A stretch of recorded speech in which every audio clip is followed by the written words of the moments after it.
메모리는 물론 이제 앞으로 성장하지만 일단은 최소한 유지만 된다라면은 파운드리가 어느 정도 이제 받쳐주면 분명히 이제 주가도 반영이 될 거라고 보거든요. 왜냐면은 이게 엑시노스가 살아야만 삼성전자의 상당한 매출에 기여할 수 있는 거죠. 전기차라든지 이쪽 수요도 앞으로 이제 상당히 이제 매출에 기여를 할 걸로 기대를 하고 있기 때문에 내년이 되면 아마 파운드리나 뭐 시스템 반도체 쪽도 살아나지 않을까.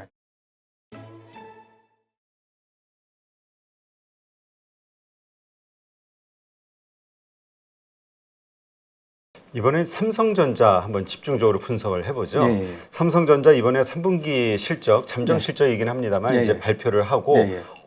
사람들이 깜짝 놀랐어요. 아, 예상치보다 예, 예. 좀 좋았다 예, 예, 예. 해가지고 이제 예. 관련된 반도체주들이 좀 분위기가 좋았었는데 예, 예. 어떻습니까? 이 3분기 실적 예. 어떻게 평가하시는지 궁금해요. 일단은 아직까지는 마이너스긴 한데 이게 삼성이 못해서 그런 것보다는 시장 상황이 너무 안 좋기 때문에 아마 그런 영향을 많이 받았던 것 같아요. 예. 그래서 그 메모리도 지금 아시다시피 가격이 조금씩 오르고 있어요. 네. 예. 특히나 이제 감산 효과가 이제 본격적으로 나타나기 때문에 그리고 또 HBM 이쪽에 이제 어느 정도 메모리 시장을 이제 끌고 나갈 거기 때문에 특히나 이제 HBM은 뭐 1% 몇 프로밖에 안 됩니다. 전체 매출액에. 예, 예. 하지만은 이게 또 중요한 게 왜냐하면 이제 고가예요, 상당히. 그러니까 실제로 보면 이제 이익률에 상당히 기여를 많이 합니다. 예. 그리고 아마 내년 되면 본격적으로 이제 성장을 할 거기 때문에. 네. 그 다음에 또 DDR5도 본격적으로 이제 DDR4에서 넘어갑니다. 그것도 마찬가지로 한 30%, 40% 가격이 더 비싸기 때문에 이러한 수혜를 받고요. 근데 이제 기본적으로 메모리는 물론 이제 앞으로 성장하지만 일단은 최소한 유지만 된다라면은 파운드리가 어느 정도 이제 받쳐주면 분명히 이제 주가도 반영이 될 거라고 보거든요. 왜냐면은 기본적으로 지금 뭐 보시면 알겠지만은 삼성 같은 경우도 뭐 메모리가 지금 뭐 마켓시어가 40%가 넘기 때문에 네. 이게 50% 이상 가긴 어렵거든요. 제가 봐도. 그러면은 이제 성장의 어떤 한계는 분명히 있습니다. 물론 이제 마켓시어가 커지면 올라가는 것도 있고 파이가 커지면 올라가지만 그래도 어느 정도 한계가 있다는 거죠. 근데 이제 파운드리는 그렇지가 않습니다. 보시면 최근에 보시면 한 2분기에 한 12% 정도 이제 하고 있는데 이게 지금 TSMC랑도 이제 격차가 계속 줄고 있고요. 그 다음에 또 보시면 이게 그 삼성의 경기현 사장님도 말씀하셨지만 5년 내에 뭐 TSMC를 따라잡겠다 이런 발표를 또 했지 않습니까? 네. 그렇게 발표를 하고 괜히 한 건 분명히 아닐 거라는 얘기죠. 왜냐하면 이제 과거에도 보시면 삼성 같은 경우에 상당히 보수적으로 어떤 시장 전망을 했었거든요. 근데 실제로 보시면 그런 조짐이 약간 보이는 기미도 있습니다. 왜냐하면 최근에 아까 말씀드린 어떤 그 HB의 이제 관련 문제라든지 그 다음에 또 최근에 보시면 뭐 미국의 애리조나 공장에 어떤 1년 동안 딜레이가 됐지 않습니까? 네. 그런 문제하고 또 최근에 보시면은 뭐 1나노 공장도 지금 건설하려다가 실패가 됐고요. 2나노 지금 이제 GA 방식도 지금 이제 문제가 있어가지고 또 양산이 1년 딜레이 된다 이런 얘기도 나오고 있거든요. 그리고 실제로 보시면 그 TSMC 같은 경우에는 뭐 작년보다 한 10% 정도 네. 예, 좀 떨어졌어요. 근데 삼성은 오르고 있거든요. 예, 하기 때문에 조금씩 이제 좁혀지는 거죠. 그러면서 제가 보기에는 이게 따라잡는다 그러는 거는 기본적으로 30%, 40% 최소한 40% 이상 가지만 따라잡거든요. 그러면은 지금 12%에서 40%다 그러면 엄청난 그 성장이 있는 거죠. 3, 4배 이상 성장이 있는 거예요. 그러면은 충분히 주가에는 충분히 반영이 될 수밖에 없는 거죠. 그 다음에 또 마찬가지로 이게 또 삼성이 하고 있는 게 특히 이제 고사양 쪽입니다. EUV 공정이기 때문에 이쪽은 또 시장 성장성이 더 큽니다. 일반 그 성수 공정보다는. 그 다음에 또 이 가격이 비싸기 때문에 그 마진도 상당히 높아요. 지금 보시면 뭐 삼성 파운드리 그동안 이익이 별로 없었어요. 보시면 뭐 10 몇 프로 높아야 그거밖에 안 됐습니다. TSMC 보시면은 40%, 50%가 넘을 때가 많았거든요. 네. 물론 이제 삼성도 메모리는 호황일 때는 50%가 넘을 때도 있지만 그런 식으로 제가 볼 때는 지금 너무 낮기 때문에 이익도 그게 이제 30% 이렇게 이상 간다는 거죠. 예, 그리고 또 하나 말씀드릴 수 있는 게 시스템 LSI 사업부 있지 않습니까? 네. 이 사업도 지금 본격적으로 이제 삼성에서 키우고 있어요. 그래서 지금 10,000명 정도밖에 안 되는데 15,000명으로 이제 늘리겠다 이렇게 발표를 하고 있거든요. 그리고 실제로 지금 뭐 엑시노스도 지금 이제 부활한다 이런 얘기도 나오고 있고 갤럭시 S24에 뭐 엑시노스 2400 탑재하겠다 이런 발표도 했지 않습니까? 그 엑시노스에 대해서 좀 간단하게 네. 저희 모르는 분들을 위한 설명을 좀 해주시죠. 예, 예. 뭐가 왜 그렇게 중요한가? 엑시노스가 왜 중요하냐면 엑시노스를 개발한 게 2012년도 그때 이제 개발했어요. 이게 이제 AP입니다. SoC입니다. 음. 그 SoC라는 거는 이제 한 가지 칩에 다양한 기능의 반도체를 넣는 거예요. 그 안에. 그래서 이제 원칩화하는 거거든요.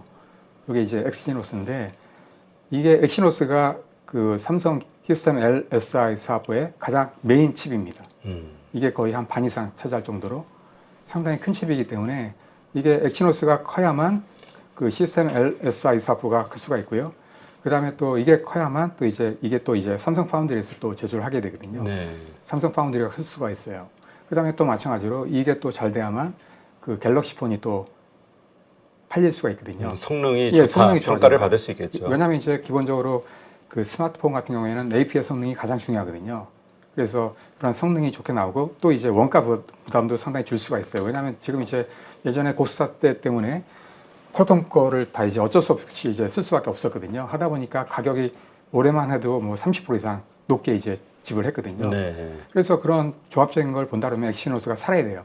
그 다음에 또 삼성이 기본적으로 이제 엑시노스를 모든 스마트폰에 다 넣겠다 이런 거거든요. 지금 이제 중저가에는 많이 넣고 있습니다. 그래서 이제 고사양, 프리미엄, 울트라 이쪽에도 다 넣겠다 이런 거거든요. 나중에는. 그리고 또 이게 그 SoC가 엑시노스가 이제 여기에서만 끝나는 게 아닙니다. 지금 한번 보시면 이제 엑시노스 모뎀이라든지 엑시노스 오토라든지 엑시노스 커넥트라든지 또 최근에는 보시면 이제 웨어러블에도 지금 엑시노스가 들어갑니다. 그 다음에 또 장기적으로는 PC에도 이제 엑시노스 AP가 들어갑니다. 앞으로 이런 식으로 계속 이제 커 나가야 되기 때문에 엑시노스가 중요한 거죠, 삼성한테는. 예. 그렇군요. 예. 지금 그러면 그 엑시노스가 새로 나온다라는 거는 그때 실패했던 것을 보완이 다 돼서 그렇죠. 기본적으로 다 보완해가지고 발열이라든지 성능이라든지. 근데도 아마도 이게 이제 뭐 최종적으로 엑시노스가 이제 스마트폰에 탑재된 다음에 성능이 나와봐야 하는데 아마 내년 초 정도 이제 나온다고 하는데 근데 아마 그래도 아마 그 퀄컴이랑 동급이랑 비교하면 아마 퀄컴이 약간 앞설 가능성이 더 큽니다. 예. 그래서 이제 울트라 쪽에는 이제 삼성 거 넣지 않고 퀄컴 걸 넣겠다. 이런 이제 발표를 했었거든요. 예. 그래서 하지만 이제 계속 이제 성능을 높여 나가겠죠, 앞으로.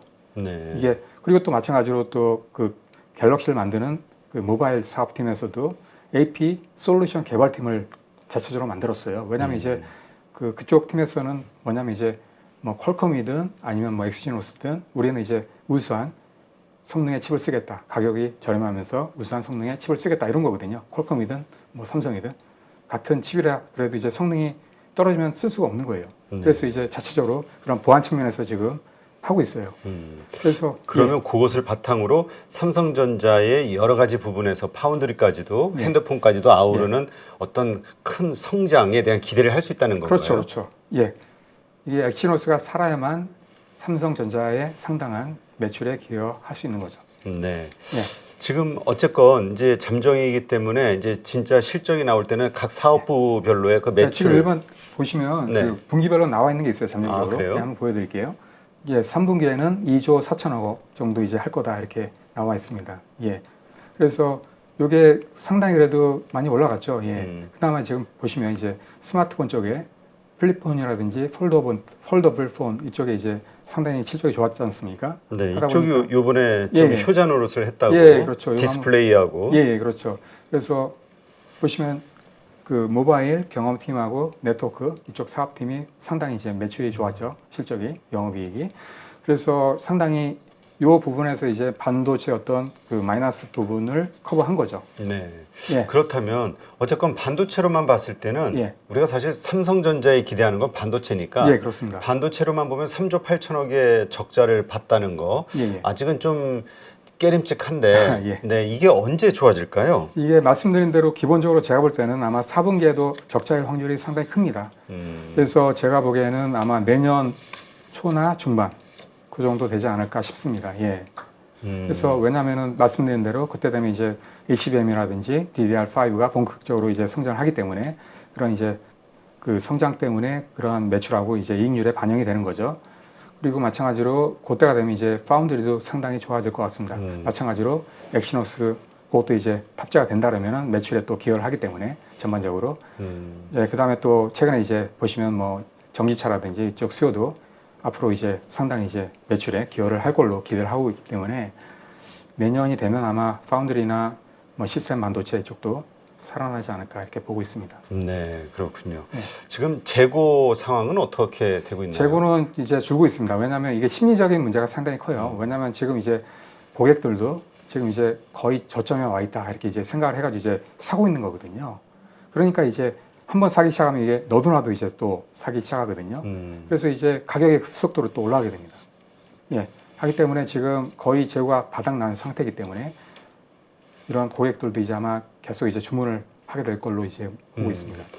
알겠습니다. 일단 이러한 것들이 이제 삼성전자의 그 어떤 우리가 그 반도체 부분에서 흑자로 전환되고 예. 다시 예전의 그 삼성전자로 예. 올 수 있는 그 기대감을 갖게 하는 요소인데 그 파운드리와 관련해서 사실 삼성전자는 워낙 이거에 따라서 등락이 심하잖아요. 경기 예. 동향에 따라서. 예, 예. 그 TSMC 같은 경우는 항상 일정한 주가가 유지가 되고 예, 예. 그것을 그 우리가 그 잡기 위해서는 파운드리가 살아야 된다. 예, 삼성전자가. 맞습니다. 파운드리가 살기 위해서는 어떤 새로운 고객을 확보하는가가 중요하다. 예. 이런 얘기가 들리는데 예. 오히려 좀 뺏겼었죠. 그동안. 예, 그렇죠. 예. 예, 제가 보기에는 뭐 얼마 전에도 이영수 대표님인가요? 나오셔가지고 제가 영상 한번 봤었는데 최근에 뭐 지멘스를 수주했다 이렇게 나오지 않습니까? 예, 제가 일 것이다 추정하는 거죠. 예, 예. 그래서 제가 보기에는 많은 수주를 앞으로 할 것 같아요. 예, 예. 왜냐하면은 지금 제가 말씀드린 대로 TSMC가 약간 버벅대고 있어요. 예.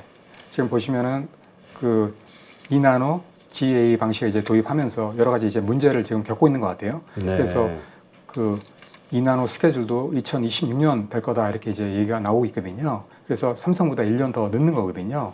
그렇게 되면. 그래서 이런 부분에 있어서 충분히 이제 고객을 또 뺏어올 수 있는 어떤 기회가 되지 않을까. 그리고 기본적으로 보시면 이제 삼성 파운드리가 TSMC보다도 가격이 좀 싸거든요. 그리고 또 수요가 이제 계속 늘어나게 되면 TSMC에서만 다 이제 그 수요를 다 감당을 할 수가 없습니다. 그리고 또 마찬가지로 고객들도 기본적으로 듀얼 벤더 정책을 쓰는 게 더 유리합니다. 예. 하기 때문에 그런 거 전반적으로 본다 그러면 또 기본적으로 EUV 공정 쓰는 그러한 수요는 엄청 많습니다. 앞으로. 네. 예, 지금 이제 경기가 안 좋기 때문에 약간 터졌는데 이게 이제 내년 되면 본격적으로 이제 성장하기 때문에 그런 수요를 이제 삼성에서 많이 커버를 할 수 있다는 거죠. 그리고 또 마찬가지로 뭐 GA 방식에서 뭐 성능이 아무래도 이제 TSMC보다 좋다고 이제 평가가 되고 있고요. 그 다음에 또 먼저 했기 때문에 가격도 싸고 하기 때문에 아마 충분히 뺏어올 수 있는 어떤 그런 이제 기회가 되지 않을까 이렇게 보고 있습니다. 그렇다면 그러한 것들을 바탕으로 내년 상반기서부터는 예. 반도체 쪽에서도 흑자로 전환될 것이다 이렇게 예, 보시나요? 그렇게 보고 있습니다. 예. 알겠습니다. 그 HBM과 관련해서 예. 아까 잠깐 예. 말씀하셨지만 한번 집중적으로 한번 들어보죠. 예. 과연 HBM 아까 말씀으로는 하이닉스나 삼성전자나 뭐 매출이 비슷하다 트렌드포스 예. 이쪽의 이야기로는 예, 예. 데이터로는 그런데 우리가 체감상으로는 하이닉스가 완전 승자로 지금 느껴지거든요. 예, 예, 예. 왜 이런 결과가 나온 건지 예, 예. 좀 이야기 좀 해주시죠. 아, 제가 보기에는 그 SK 하이닉스가 그 HBM3를 먼저 선정을 했어요. 그게 또 가격이 상당히 비싸거든요. 하다 보니까 그 작년에 벌써 내놨죠. 근데 이제 삼성은 아직도 지금 나오지 않고 있는데 하다 보니까 그런 면에서 이제 먼저 앞선 거죠. 아, 예. 그러니까 우리가 예. HBM3, 예. 3와 HBM과는 좀 다른 다르죠. 걸로 봐야 예, 예. 되는군요. 저는 근데- 그냥 하나로 봐서 아, 예, 예. HBM 뭐가 다른 건지 좀 설명해 주시죠. 예, 그 다른데 성능이 아무래도 좋고 그 다음에 또 가격이 상당히 높은 거죠. 기본적으로 그 인공지능 이쪽은 기본적으로 그 고성능이잖아요. 네. 하다 보니까 고사양의 어떤 그 메모리 써야 돼요. 네, 그래서 HBM이 쓰이고 있는 거거든요. 보시면 이제 HBM 같은 경우에는 성능을 높이는 방식이 이제 보시면 이제 그 D램을 여러 층으로 쌓거든요. 그래서 SK 하이닉스 같은 경우는 12층까지 싼다 이런 얘기도 나오는데 그런 식으로 이제 성능을 좋은 걸 써야 됩니다. 그리고 특히나 이제 성능 좋은 걸 써야만 그런 인공지능의 어떤 성능이 상당히 좋아질 수 있는 거거든요. 하다 보니까 그런 면에서 이제 SK 하이닉스가 삼성보다 앞서 있는 거죠. 그렇군요. 근데 그 HBM3에서 그러니까 새로운 분야에서의 그 뭐라 그럴까 신기술 예. 이쪽으로 하이닉스가 선점을 했기 때문에 예, 그렇죠. 전체 HBM에서의 승자처럼 보이는 거군요. 예, 그렇죠. 그렇게 된 겁니다. 그래서 보시면 SK 하이닉스 같은 경우에는 10년 전 그때부터 이제 개발을 먼저 시작을 했어요. 네. 근데 그 당시에 이제 삼성은 이 시장이 커질 거라고 보지 않은 거죠. 그래서 이제 이쪽에 포커스는 안 했어요. 그래서 이제 본격적으로 시작한 게 SK 하이닉스보다 한 2년 정도 늦게 시작을 했어요. 하다 보니까 지금 이제 1년, 2년 정도 기술 차이가 나는 거죠. 그렇군요. 이것도 이제 엔비디아 입장에서는 그 성능 좋은 걸 이제 쓰기를 원하기 때문에 이제 SK 하이닉스가 그걸 먼저 이제 내놓은 거죠. 그래서 이제 쓰게 되는 거죠. 그러면 삼성전자가 그 선점한 SK 하이닉스를 뒤집을 만한 전략, 이게 지난번에 뭐 예. 얘기한 거 턴키 방식. 아, 예, 그렇죠. 예. 그래서 지금 이제 턴키 방식으로 당분간은 쉽지는 않을 겁니다. 제가 얼마 전에도 이제 삼성에 있는 분하고 한번 통화를 했는데 그분도 이제 시장 전반적인 어떤 예측은 아마 당분간은 쉽지 않을 거다 이렇게 얘기를 하고 있습니다. 근데 이제 분명히 사실은 삼성이 더 앞서 있는 건 맞아요. 왜냐면은 보시면은 그 삼성 같은 경우에는 그 EUV 방식의 어떤 그 공정도 지금 파운드에서 하고 있다는 얘기죠. 그래서 이제 3나노 공정도 지금 하고 있고 2년 뒤에는 이제 2나노 공정도 한다는 얘기죠. 근데 이제 SK 하이닉스는 지금 하고 있는 게 이제 8나노가 아니고 8인치거든요. 네. 8인치 이제 성숙 공정에 파운드를 하고 있다고요. 하다 보니까 이쪽은 그 격차가 엄청나게 이제 차이가 날 수밖에 없는 거거든요. 그래서 이제 HBM에 쓸 수 있는 그러한 파운드리를 할 수가 없어요. 예, SK 하이닉스는 뭐 SK가 보면 뭐 지금 이제 하고 있는 게 이제 SK 하이닉스, TSMIC하고 그다음에 작년에 인수한 키파운드리 이쪽에서 지금 8인치를 하고 있는데 다 아날로그 반도체입니다. 네. 8인치입니다. 그래서 이제 이쪽은 완전한 성숙 공정이에요.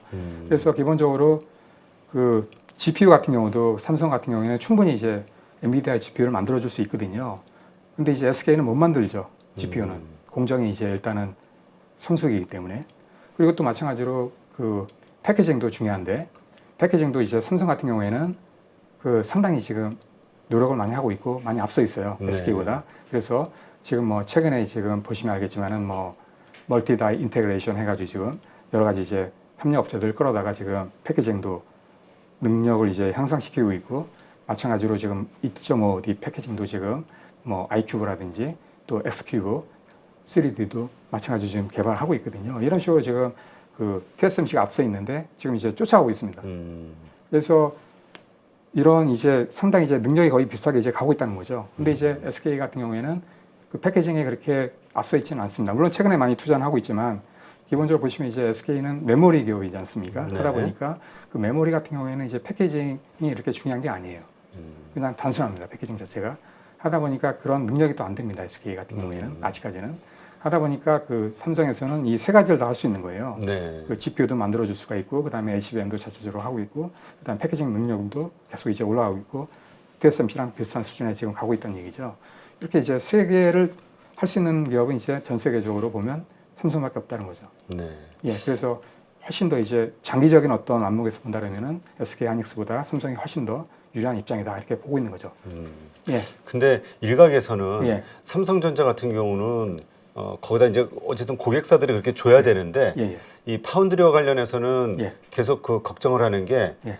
그 경쟁자이기도 하잖아요. 물론 예, 그렇죠, 뭐 그렇죠. 사업부가 달라서 독립적일 것이다 뭐 이렇게 예, 예. 뭐 얘기는 하겠지만 예, 예. 그 거래처들 입장에서는 우리의 모든 기술과 노하우를 이렇게 줬을 때 이것이 삼성전자의 힘을 키우는 거 아니냐. 예, 예. TSMC도 과거에 그런 방식으로 컸었기 때문에 예, 예. 그래서 과연 턴키 방식이 정말 통할까에 대한 의문을 갖는 분들도 있더라고요. 예, 예.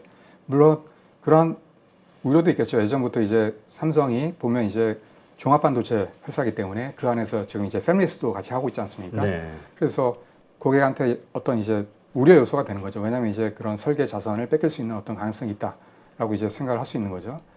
하지만 기본적으로 그런 디메리트이 있지만 그래도 이제 다른 게 앞선다 그러면은 분명히 제가 보기에는 TSMC보다 메리트가 있는 게 있거든요. 아까 말씀드린 어떤 그 가격적인 어떤 메리트라든지 그 다음에 또 이런 게 있어요. 그 삼성 같은 경우에는 이제 패밀리스 사업부가 있기 때문에 그 기본적으로 이제 빅테크 기업이나 이런 그 설계 능력이 안 되는 기업들이 있어요. 네. 예전에 뭐 바이트도 마찬가지지만 보시면 이런 설계 능력이 안 되는 기업들한테 지금 보시면 이제 그런 설계 능력이 어느 정도 되기 때문에 그러한 어떤 그 조언이라든지 어떤 도움이라든지 이런 걸 많이 줬거든요. 마찬가지로 예전에도 보시면 테슬라 같은 경우도 마찬가지로 삼성에서 이제 그런 설계 어떤 그런 지원을 많이 했거든요. 네. 예, 그리고 테슬라뿐만이 아니고 뭐 구글도 마찬가지로 삼성에서 그런 어떤 설계에 대한 어떤 지원을 많이 했어요. 이런 능력은 상당히 어떻게 보면 이게 마이너스가 될 수 있지만 플러스도 될 수 있다는 거죠. 그래서 그 삼성 같은 경우에는 그 커스텀 SoC 사업팀이 있어요. 그래서 그런 걸 합니다, 거기서. 그래서 그런 면에서 보면 예전에 보시면 이제 인텔 같은 경우도 그 뺏겼던 이유가 그런 거예요. 그러니까 그 파운드리만 해가지고는 어떤 그 설계에 어떤 도움을 줄 수 없어요. 네. 근데 이제 보시면 이제 삼성 같은 경우에는 그런 도움을 많이 줄 수 있다는 거죠. 밸런스 기업들한테. 그런 설계에 있어서 어떤 어려움이라든지 어떤 문제라든지 이런 게 발생했을 때 도움을 줄 수 있다는 거예요. 그러면은 그런 면에서 그게 마이너스가 될 수도 있지만 그게 이제 한편으로 또 플러스가 될 수 있다는 거죠. 네. 그래서 인텔에서 그런 수준을 못했거든요. 그것 때문에 아직까지는 고객의 어떤 지원의 어떤 그 능력이 약하다. 그런 설계에 어떤 도움을 받을 수 없다. 이런 문제 때문에 인텔을 주지 않았던 거거든요. 그래서 분명히 그러한 이점도 분명히 있기 때문에 결코 불리하다고만 볼 수 없고요. 또 마찬가지로 가격도 또 훨씬 더 TSMC보다는 싸기 때문에 그런 메리트가 충분히 있다는 거죠. 네, 그렇군요. 예. 하여튼 삼성전자 예. 우리 한국 증시에 워낙 예. 그 영향력이 크기 때문에 예. 삼성전자가 올라줘야 또 예. 전반적으로 또 예. 혜택을 받는 예. 네, 종목들도 많아지고 투자자들이 이게 국민주다 보니까 예. 예. 네, 하여튼 잘 됐으면 좋겠네요. 예. 지금 팔레스타인, 이스라엘 이 전쟁이 벌어지면서 국제 정세가 되게 예. 시계 제로 상태가 된 것 예. 같아요. 예. 그럼에도 이 반도체 산업 이쪽은 계속해서 성장할 수 있을까요? 아니면 여기에 어떤 부정적 영향을 받을 수 있을까요? 네, 기본적으로 반도체 산업은 과거에도 보시면 계속 성장했습니다. 물론 이제 불황이 왔을 때는 꺾였습니다. 네. 꺾였지만은 다시 올라왔거든요. 그래서 전체적인 어떤 파이는 계속 커졌습니다. 근데 앞으로도 그런다는 거죠. 왜냐하면 이게 기본적으로 4차 산업 시작되면서부터 또 새로운 애플리케이션이 이렇게 계속 나오거든요. 네. 그럼 마찬가지입니다. 5차 산업 때도 마찬가지로 뭐 기존에 있던 게 이제 없어지는 것도 있지만 새로 커지는 게 더 많기 때문에 반도체 산업은 장기적인 측면에서 본다면 계속 성장을 합니다. 하기 때문에 그런 시장이 커지기 때문에 분명히 이제 앞으로도 성장을 한다는 거죠. 근데 분명히 아까 말씀하신 어떤 전쟁 이런 것도 영향이 있습니다. 왜냐하면은 불안하기 때문에. 그다음에 그렇죠. 또 소비가 줄 수밖에 없거든요. 그런 영향을 받겠죠. 특히나 보시면 이제 그 이스라엘에 보시면 이제 인텔에 또 공장이 있어요. CPU 네. 공장. 그렇죠. 그런 영향을 또 조금 받겠죠, 분명히. 그렇죠. 그게 예. 그 만약에 잘못되거나 그러면 또 이게 예. 밸류 체인이 또 심각해지는. 예, 그렇죠. 예. 알겠습니다. 하여튼 예. 뭐 그렇죠. 세계 정세가 일단 예. 좋아야 세계 예. 경기가 좋아지는 거고 예. 경기 민감주라고 볼 수 있는 이 반도체 예. 산업도 네, 예. 같이 성장할 수밖에 없겠죠. 예. 네, 오늘 이렇게 해서 세종대 반도체 비즈니스 MBA 과정 권영하 교수님과 함께 삼성전자, 하이닉스, 엔비디아를 중심으로 돌아가는 반도체 산업에 대한 여러 가지 지점들을 한번 살펴봤고요. 아마 투자하시는 분들에게 상당한 도움이 되지 않았을까 생각이 됩니다. 오늘 이렇게 좋은 인사이트 고맙습니다. 네, 감사합니다. 안녕하세요. 815 모니터 가족 여러분, 임수열입니다.